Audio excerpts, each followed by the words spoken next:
mission is directed towards helping your body to return to balance so that it can heal by itself.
Once again, our fourth epic awardee, Dr. Corazon Ibarra.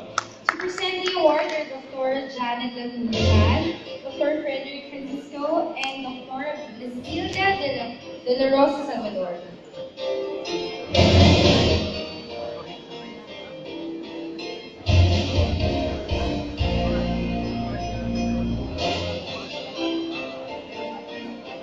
Dr. Daisy Lee Canitan will read the citation.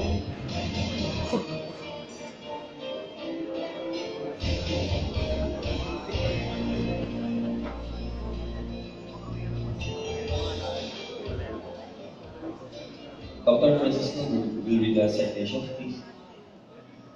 Philippine Academy of Medical Specialists Incorporated present this 10th epic award to Corazon D. Ibarra MD in recognition of their innovative development of a comprehensive training program and continuing education support in biointegrative medicine, given on this 25th of September 2015, Novotel Hotel, Manila, Araneta, Quezon City, signed Daisy Lim Canitan, National President, June Canitan, MD, overall chairpersons, Janet Lagundian, chairperson, Epic Awards Committee.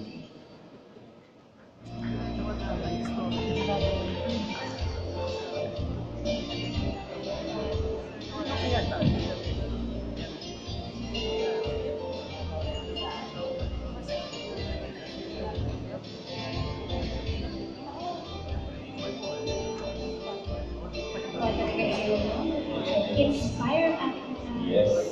Award is for today. Ano nag-record? Recorded ako.